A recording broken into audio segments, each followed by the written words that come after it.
Indonesia. Pertama, saya ingin menyampaikan terima kasih terlebih dahulu, apresiasi kepada penyelenggara.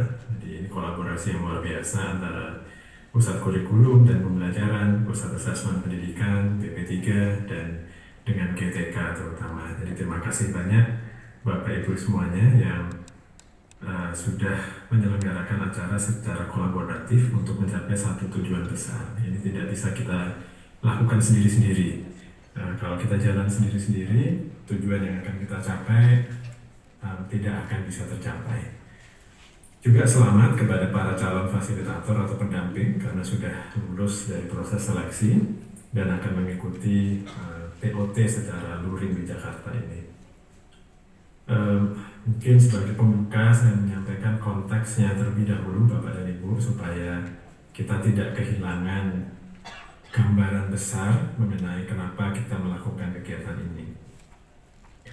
Tahun 2025 akan ada sekitar 400 sekolah, ya, madrasah maupun sekolah yang akan mengikuti tes PISA untuk kesekian kalinya. Kita ini peserta yang sangat-sangat loyal dan konsisten mengikuti PISA sejak tahun 2024 tahun yang lalu ya. Nah, bedanya kali ini adalah PISA itu sudah nyambung dengan berbagai kebijakan di tingkat nasional.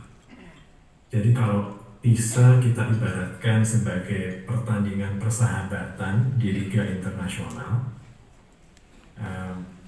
sekarang liga nasionalnya juga sudah selaras dengan PISA, ya, selaras dengan penalaran dan literasi yang diukur dalam PISA.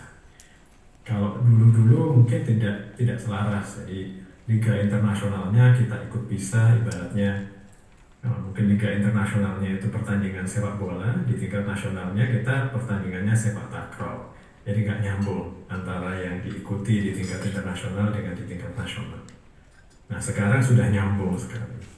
Indikator pembangunan nasional dan daerah itu diukur dengan literasi dan numerasi, sama dengan yang diukur dengan di PISA. Kemudian kinerja sekolah dan kinerja Pemda dalam SPM itu juga diukur dengan indikator-indikator yang sama. Kualitas pembelajaran, ya, literasi numerasinya murid, kualitas pembelajaran guru, kepemimpinan instruksional, dan lain-lain, semuanya mendukung untuk pengembangan kemampuan berpikir, daya nalar murid. Kurikulum Merdeka juga menekankan pada penalaran, bukan lagi banyaknya informasi yang disampaikan. Saya selalu menyampaikan bahwa ya kita punya standar isi, kita punya materi-materi yang ada di dalam CP dan di dalam buku-buku, tetapi itu hanya sarana saja, itu bukan tujuan. Jadi tujuan pendidikan, tujuan pengajaran bukanlah menyampaikan atau menyelesaikan materi yang ada di dalam buku, yang ada di dalam kurikulum. Tujuannya adalah untuk menumbuh kembangkan bakat, minat, karakter murid, ya, bukan menyampaikan materinya. Jadi kalau terpaksa materinya tidak selesai, tidak masalah. Yang penting muridnya terus belajar.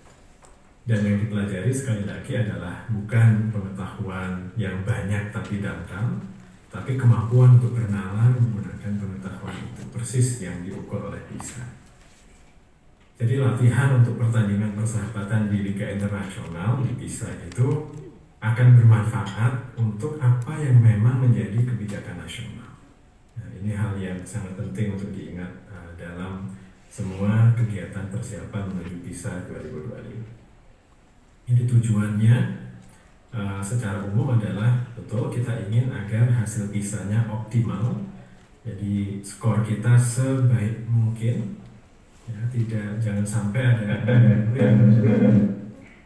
anak-anak yang skornya lebih rendah dari kemampuan mereka yang sesungguhnya semata-mata karena persoalan teknis, internetnya tidak jalan, komputernya ngadat, aplikasinya freeze dan lain-lain, atau semata-mata karena mereka tidak familiar dengan bentuk soalnya. Jadi itu satu hal ya, harus kita optimalkan hasilnya supaya memang mencerminkan kondisi yang sesungguhnya, jangan sampai lebih rendah daripada yang sebenarnya bisa ditunjukkan kemampuannya. Tapi lebih daripada itu, persiapan untuk PISA ini adalah bagian dari penerapan kebijakan nasional.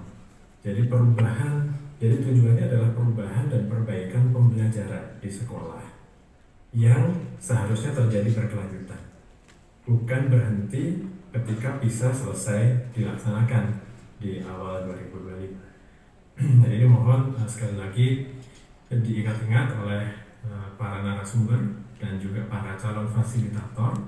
Tujuan dari kita melakukan pendampingan di sekolah-sekolah peserta PISA ini bukan semata-mata untuk menyiapkan PISA, tetapi untuk memperbaiki pembelajaran, memperbaiki iklim sekolah, memperbaiki kemampuan guru, ya, kualitas proses refleksi dan komunitas belajar di sekolah, agar terjadi perbaikan yang berkelanjutan, tidak berhenti pada saat PISA saja.